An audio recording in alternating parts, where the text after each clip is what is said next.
මට ඒක එදායි නම් තේරුණේම නැහැ. අපි ඉන්න දවස්වල අයියා නෝරෙලි පොලිසිය ඉන්නේ නැතුව ඇති. මගේ මහත්තයා හමුදාවේ. ඉතින් අපි තනින් තනි යන වෙලාවක අයියා පොලිසිය හරිනවා දකින්න ඇති. මම බ්ලූටූත් එකක් ගහගෙන ආරවා ගන්න. මම හැමදෙස්සෙම මට තමුසේ හොඳට මතක තියෙනවා. ඉතින් කුඩා ගන්න අපිට තමයි. අත්‍තරම හැමදෙස්සෙම සතුටු. හැබැයි ඒක ටික ටික නිනායෙන් ටික ටික අඩු වෙන්න ගත්ත නිසා තමයි. ආදී මේ බාහිර දේවල් එක්ක අර ගැටගෙන යනකොට වයස යනවත් එක්කම අර සමකාරී මේ මිනිස්සේ අමාරු වැටුණු කෙනෙක්. පස්සේ උන්න ටක් ගන්න එනවා මේ. එයාගේ මිනිස්සේ පොඩි අල්ලන් ගිහිල්ලා. දරුවා ඉස්ට්‍රේට් ආවා. පොඩි ලොකු කාලේ අවුරුදු මේ කියන්නේ කියන සේරම කතා පච්ච. තමයි ඉතින් ගම්ම මේකට බැහැ. ඔය රෙකෝඩ් එක තමයි මෙයා හැමතැනම ගහන්නේ. මේක අවුරුදු 4කට ඉස්සෙල්ලා ගෲප් එකෙන් මම වැඩ කළේ මඩුකන්ද පොලිසිය. මේ කරන කාර්යය. පොලිසියට ටිකක් ඈතින් තිබුණා ගෙදර. ඒ ගෙදර ගෑණි පොලිසියයි හමුදාවේ කොල්ලෝ රැට ගෙදරට ගෙන්න ගන්නවයි කියලා. හරි ලස්සන දේවල් දෙකක් ගමේ මිනිස්සුන්ගේ පොලිසියට පැමිණිලිය. අර පළවෙනි එක තමයි. ඒ පැමිණිලි විභාග කරන්න ගිය මේකත් ආදරයක් තියෙනවා. අපිට කියන්න මේක තමයි ඒ අපිත් ඒක කරන්න. ගමේ මිනිස්සු මේක ගමනේ පැනුවා. මේක තමයි උපරිම ආතල්. ගෙදරට ගලු දාලා ජීවිතේ මනුස්සයෙකුට හම්බෙන්න උපරිම ආතල් එක මේ.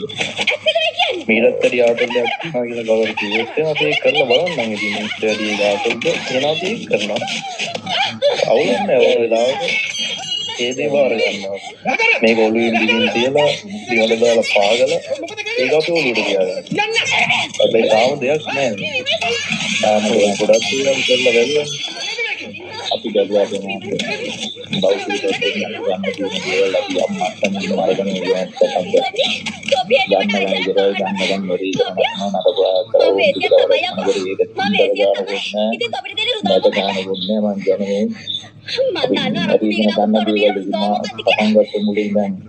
කොච්චර විදිහට කියන්න බෑ දැන් මේ වෙනකන්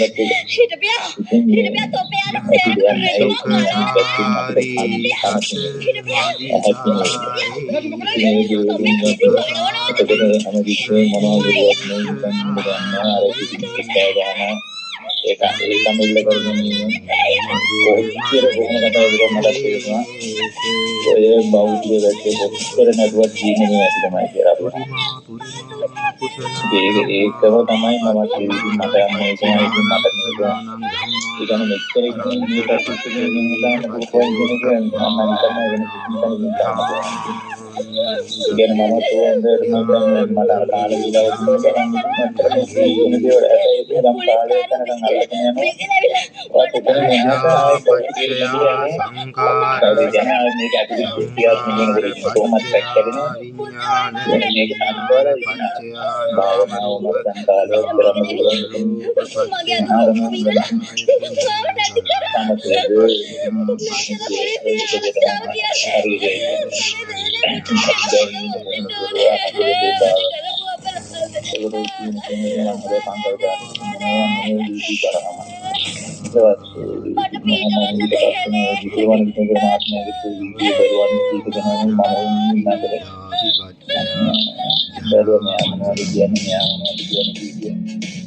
කොහොම කාර්යවල මේ අත්‍යවශ්‍ය මම අද කරන්නේ එකම තියෙනවා ආකරේ නැයි කළා මේක සම්පූර්ණ දෙයක් නේ දැන් ඔබතුමා අතර මොකද